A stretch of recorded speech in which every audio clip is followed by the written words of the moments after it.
वैसे मैं हमला तो बिल्कुल ही नहीं करता हूँ, मैं एकदम हिंसा में विश्वास नहीं करता हूँ, सच्चाई जरूर दिखाने का प्रयत्न करता हूँ। तो आज सच्चाई ही दिखाया था और अब दूसरी सच्चाई की बारी है। जवाहरलाल नेहरू यूनिवर्सिटी के विषय में हम सब जानते हैं, वहाँ बहुत शोध और बहुत सारे रिसर्च के कार्य होते हैं।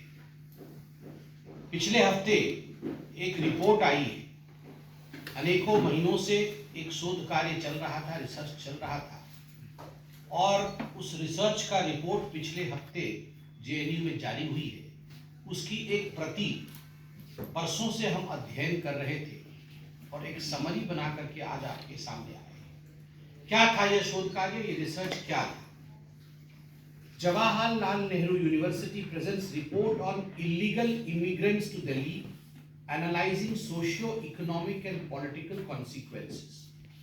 ये जो इलीगल इमिग्रेंट्स हैं, ये बांग्लादेश से और म्यांमार से, बांग्लादेश से आए हुए इलीगल इमिग्रेंट्स और म्यांमार से आए हुए इलीगल इमिग्रेंट्स, जिनको हम रोहिंग्यान्स कहते हैं। तो ये बांग्लादेशी घुसपैठिए और रोहिंग्यान घुसपैठियों का दिल्ली से क्या सरोकार है, दिल्ली के राजनीतिक पटल पर उसका क्या असर है, सोशियो पॉलिटिकल पटल पर क्या असर है, इन सब विषयों को लेकर यह 114 पेज का रिपोर्ट है।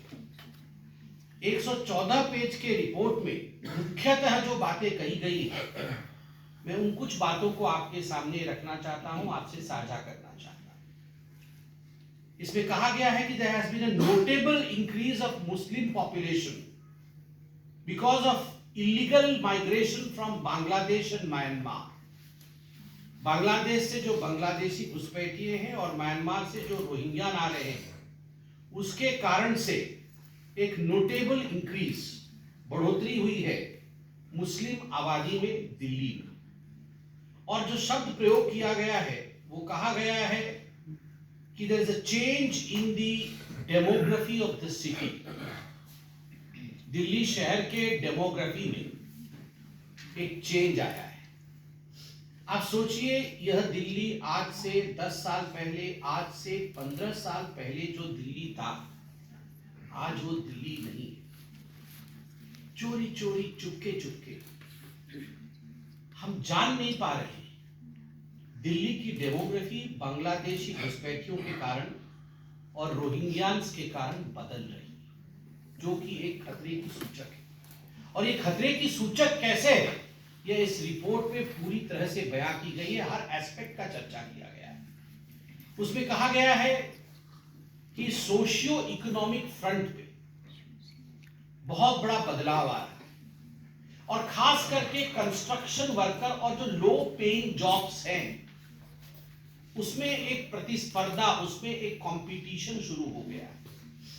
जो कंस्ट्रक्शन वर्कर कल हमारे पूर्वांचली भाई होते थे, हमारे हरियाणा से आए लोग होते थे, दिल्ली के लोग होते थे, हमारे उड़ीसा से आए कई लोग यहाँ प्लम्बर का बहुत अच्छा काम करते हैं, हमारे केरल के भाई यहाँ आते थे और यहाँ कई सब लोग कंट्रीब्यूट करते थे दिल्ली को आगे बढ़ाने में, तभी दिल्ली बनी।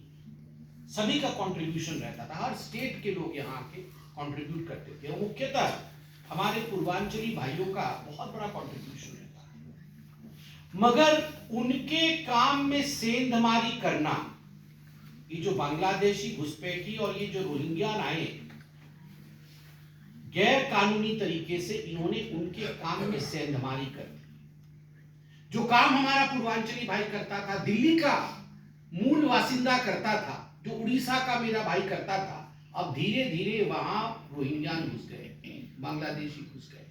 जो पैसा मेरे बिहार के भाई को जाना चाहिए, जो पैसा मेरे बिजवासन के भाई को जाना चाहिए, जो पैसा मेरे मोती नगर में रह रहे भाई को जाना चाहिए या उड़ीसा से आए हुए मेरे भाई को जाना चाहिए, वो पैसा अब रोहिंग्या और बांग्लादेशी मुसलमान ले जा रहा है।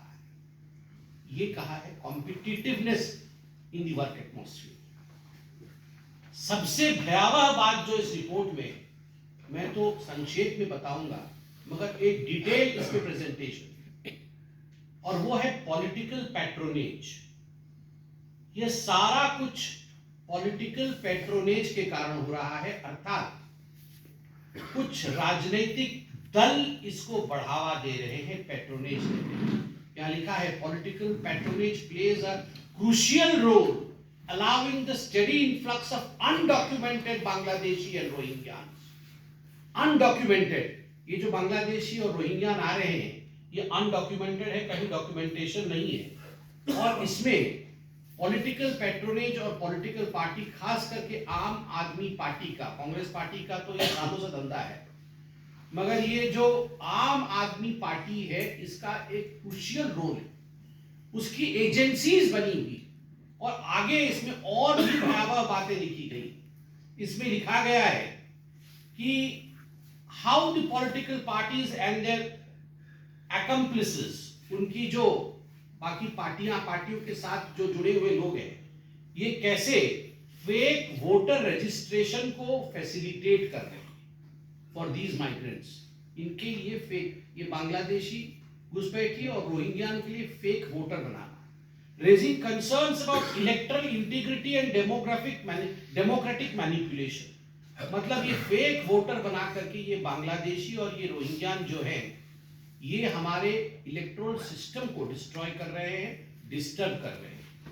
इसमें यह भी लिखा गया है, गौरतलब है, इसमें गौर फरमाइएगा कि क्रिमिनल नेटवर्क, जो क्रिमिनल क्राइम दर, उसमें भी बढ़ोतरी के लिए, उसमें भी कंट्रीब्यूशन, ये जो घुसपैठिए हैं, ये जो बांग्लादेशी हैं और ये जो रोहिंग्यान है, इनका एक बहुत बड़ा कंट्रीब्यूशन रह रहा है क्राइम। तो यह भी एक ऑर्गेनाइज्ड क्राइम सिंडिकेट बन रहा है, जिसको कि पॉलिटिकल पैट्रोनेज, जैसे आम आदमी पार्टी का पैट्रोनेज प्राप्त है। ये जो रिसर्च हुई है, ये जो डॉक्यूमेंट मैंने आपको दिखाया, बहुत सारे रिसर्चर्स ने मिलकर किया है, और इस टीम को प्रोफेसर मनुराधा चौधरी लीड कर रही थी, और उसके साथ ही senior professors of Tata institute of social sciences, TISS, Tata institute of social sciences, उसके भी जो सीनियर प्रोफेसर्स हैं, ठीक ऐसी ही स्टडी उन्होंने मुंबई में भी की थी, महाराष्ट्र में भी की थी, और अब वो स्टडी दिल्ली में भी हुआ है। और इसका पूरा विवरण इन बड़े लोगों ने, ये जो प्रोफेसर्स हैं, ये काफी अध्ययन के बाद इन्होंने इस विषय को आगे रखा है। आप देखिए, एक मैं इसमें से पैराग्राफ पढ़ता हूं। Illegal immigrants to Delhi has significantly altered the city's demographic landscape. Demography को change कर दिया। With a large influx of migrants from neighboring countries like Bangladesh and Myanmar, these migrants often settled in overcrowded neighborhoods such as Silampur, Jamia Nagar, Jakir Nagar, Sultanpuri, Mustafabad, Jafrabad, Dwarka, Govindpuri and many more, where they strain resources and disrupt local social cohesion. वहां वो resources को भी strain करते हैं और वहां पर एक ऐसी स्थिति उत्पन्न करते हैं जिससे वातावरण में हमेशा उष्मता और एक भड़काऊपन रहे। कहीं न कहीं ये बहुत चिंता का विषय है। इसमें आगे यह रिपोर्ट कहती है कि इनफॉर्मल नेटवर्क है, ब्रोकर्स हैं इसमें, पॉलिटिकल पार्टीज का तो पैट्रोनेज है ही, इसमें इनफॉर्मल नेटवर्क ऑफ ब्रोकर्स है और रिलीजियस प्रीचर्स, कुछ ये जो मौलवी इत्यादि हैं, इनका भी रोल बताया गया है कि जो informal brokers and religious preachers and middleman facilitate the influx of migrants, providing them with fake identification document and undermine law enforcement efforts. उनको फेक आइडेंटिफिकेशन की डॉक्यूमेंट, ये पार्टीज और ये जो रिलीजियस प्रीचर है, इनके बीच में एक तालमेल है, और ये डॉक्यूमेंट्स देते हैं, उनको आइडेंटिफिकेशन कार्ड्स देते हैं, और इस प्रकार से पूरे दिल्ली की डेमोग्राफी को बदलने की एक चेष्टा होती है। मैं आज आपसे अपील करता हूँ, इस रिपोर्ट को आप लोग पूरे डिटेल में पढ़िए। मैं तो रिपोर्ट को पढ़ रहा था, आपने उदाहरण के लिए एक पेज आप देखिए, मैंने अंडरलाइन भी किया है, कैसे बैंक अकाउंट खोल दिया है। इतने स्ट्रिंजेंट नो योर कस्टमर्स होने के बावजूद भी, KYC रूल इत्यादि होने के बावजूद भी, लूप होल्स ढूंढ करके कितने लोगों ने बैंक अकाउंट्स खोले हैं, इसका पूरा विवरण यहाँ पर दिया हुआ है। और किस प्रकार से, यहाँ एक पेज देखिए, रैंडमली मैं पेज खोल रहा हूं कि किस प्रकार ऑक्यूपेशन ऑफ इमिग्रेंट्स, जो ऑक्यूपेशन है, ये जो बांग्लादेशी और रोहिंग्या आते हैं तो हमारे लोगों को कितना कितना नुकसान हुआ है, उसका भी एक टेबल पूरा यहाँ प्रस्तुत किया गया है।